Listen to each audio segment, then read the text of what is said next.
Alienígenas no seu quintal.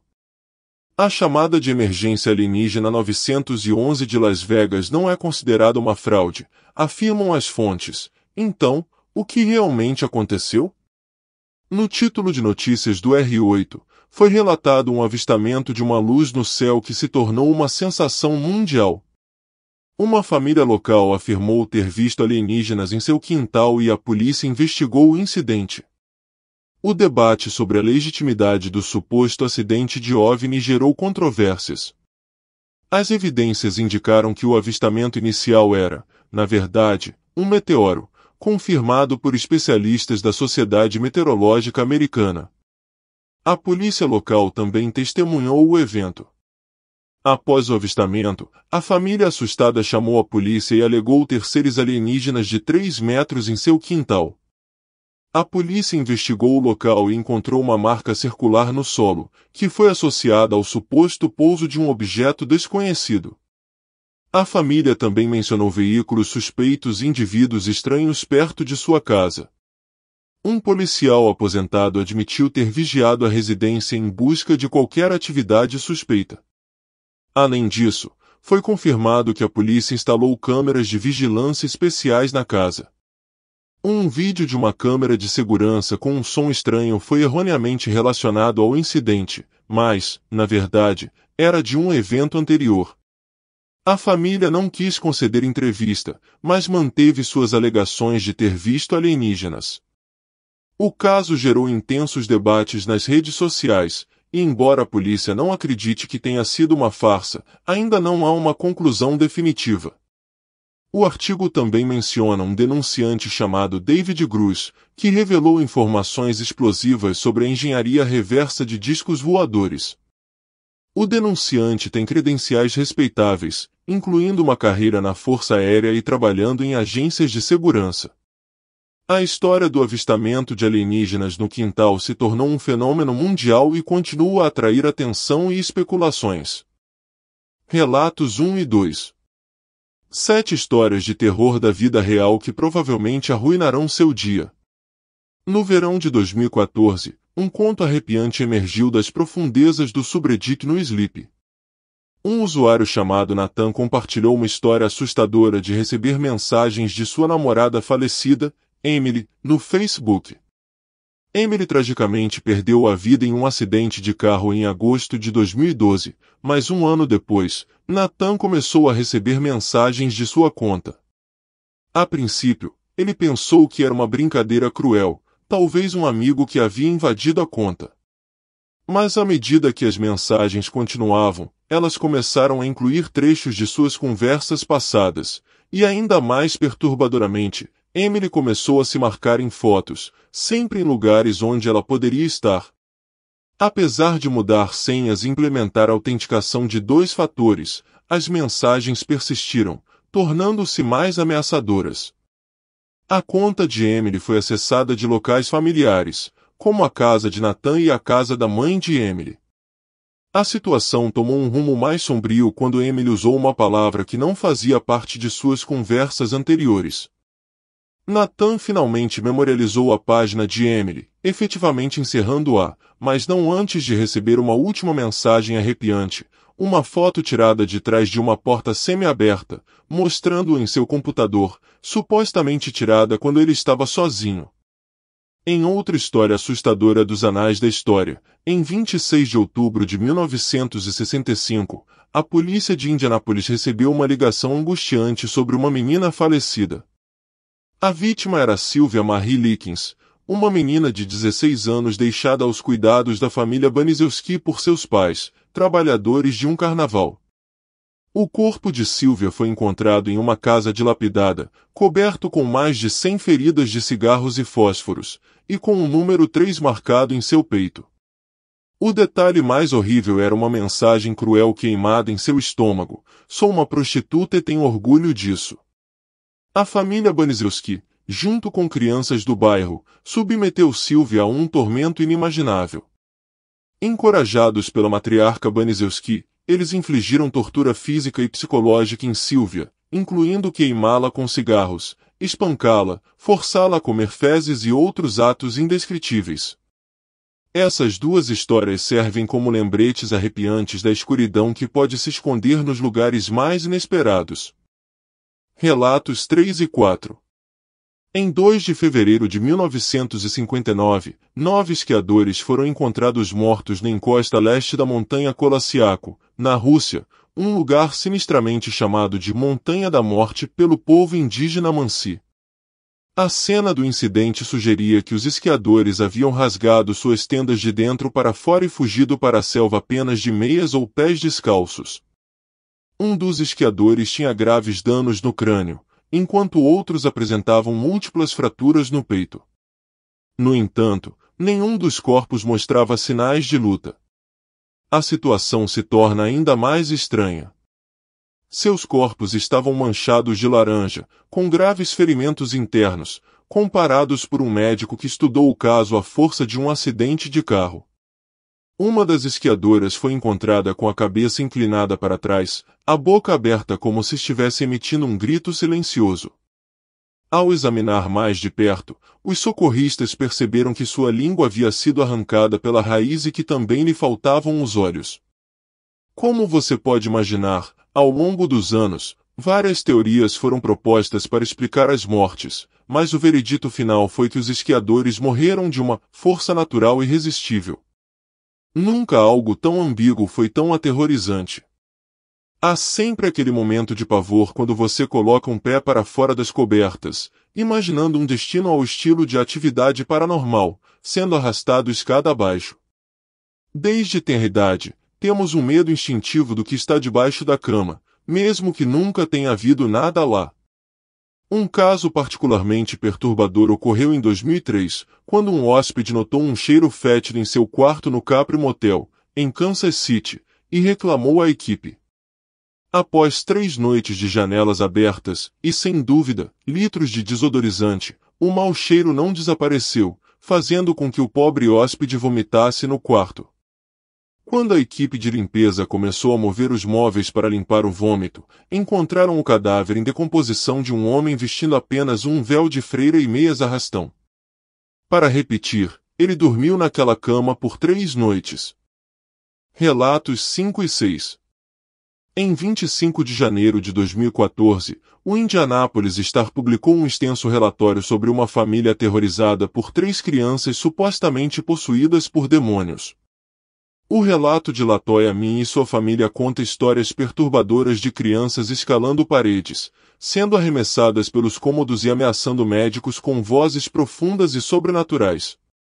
Parece algo saído diretamente de um filme, exceto que todos esses relatos foram mais ou menos corroborados com quase 800 páginas de registros oficiais obtidos pelo Indianapolis Star e relatados em mais de uma dúzia de entrevistas com policiais, pessoal do Departamento de Crianças e Serviços Familiares, psicólogos, membros da família e um padre católico. Uma das partes mais arrepiantes do relatório inclui um segmento sobre a criança de 9 anos possuída.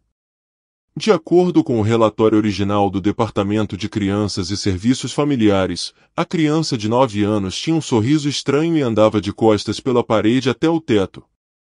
Em seguida, ele virou-se no ar e aterrissou de pé, nunca soltando a mão da avó.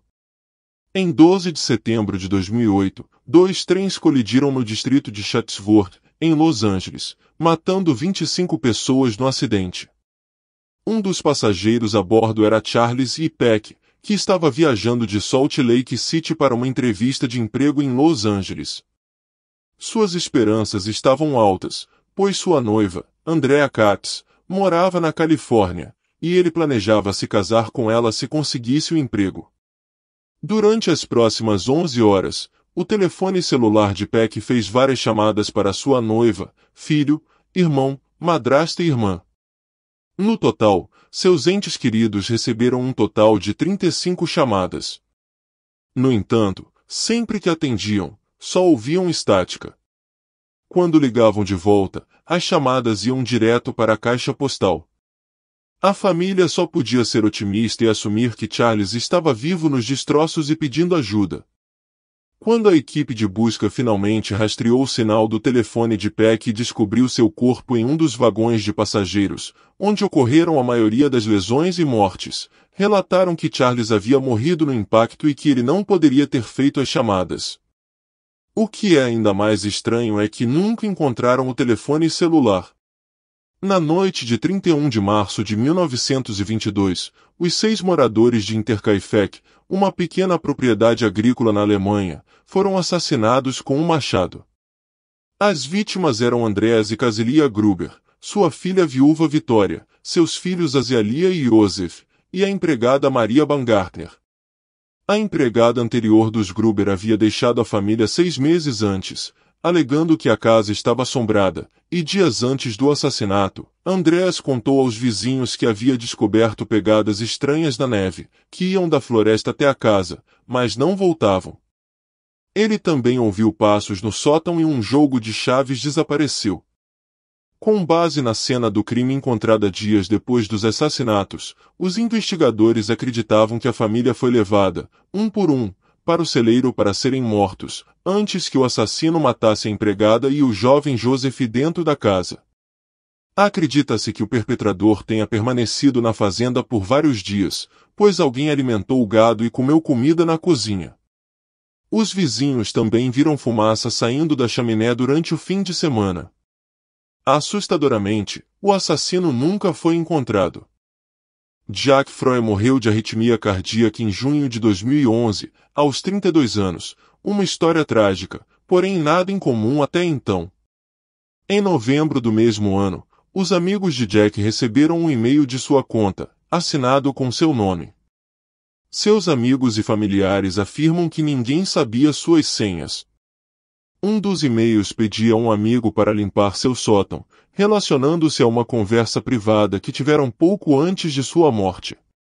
Um e-mail para seu primo dizia: "Eu sabia que você ia quebrar o tornozelo", uma lesão que havia ocorrido apenas uma semana antes do e-mail chegar. Provavelmente um hacker doentio, mas parentes e amigos de Jack dizem que ainda não tem explicação para as mensagens e desistiram de tentar encontrar uma. Provavelmente o palhaço assassino mais notório da história humana, John Wayne Gacy, era um serial killer de Chicago responsável pelos assassinatos de pelo menos 33 jovens garotos. Ele enterrava a maioria dos corpos no porão de sua casa e em seu quintal e, quando começou a ficar sem espaço, os jogava em um rio próximo. Como Pogo, o palhaço, Gacy se apresentava em festas infantis durante seu tempo livre, além de trabalhar como empreiteiro de construção. Em 1972, ele levou um garoto adolescente chamado Timothy McCoy para sua casa e o matou. Ele continuou a atrair dezenas de outras vítimas para sua casa, torturando, estuprando e assassinando-as. Gacy foi capturado em 1978 e condenado à prisão perpétua. Ele iniciou uma segunda carreira como pintor, criando imagens de si mesmo com maquiagem de palhaço. As luzes da cidade diminuíam à medida que Jessica deixava para trás o conforto do asfalto e mergulhava na escuridão das estradas rurais. Era noite e ela estava atrasada para uma reunião familiar. Com o tanque de gasolina quase vazio, a única esperança de chegar a tempo era conseguir uma carona. Incerta sobre essa decisão, Jessica seguiu caminhando pela estrada deserta.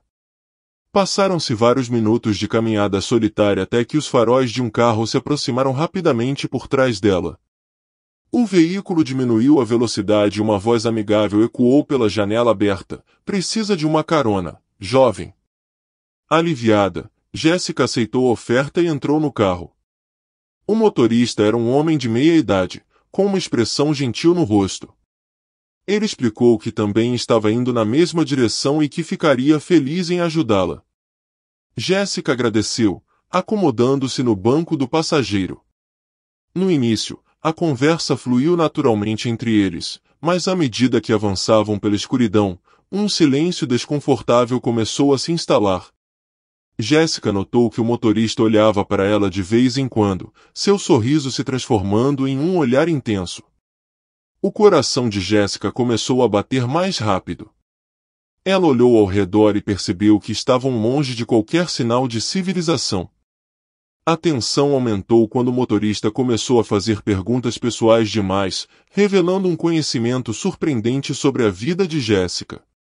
Enquanto o medo se infiltrava em seus pensamentos, Jéssica decidiu agir. Ela fingiu que estava recebendo uma ligação urgente e começou a falar em voz alta sobre sua localização e a descrição do carro em que estava. O motorista ficou visivelmente nervoso. De repente, o carro começou a tremer violentamente, como se estivesse fora de controle. Jéssica percebeu que algo estava errado. O motorista olhou para ela com os olhos arregalados, um sorriso sádico se formando em seu rosto. Em um ato de desespero, Jéssica abriu a porta do carro e pulou para fora, rolando no asfalto áspero. O veículo desgovernado desapareceu na escuridão enquanto Jéssica lutava para se levantar e continuar correndo. Horas depois, Jéssica finalmente chegou a um posto de gasolina, onde contou sua história a um policial. A descrição do motorista correspondia à de um fugitivo perigoso que havia escapado da prisão dias antes. Seu modus operandi era pegar caronas e aterrorizar suas vítimas antes de atacar. Aterrorizada, mas grata por ter escapado com vida, Jéssica prometeu nunca mais aceitar caronas de estranhos. A experiência deixou cicatrizes profundas em sua mente, servindo como um lembrete sombrio de que nem todas as caronas são o que parecem ser nas estradas escuras da noite.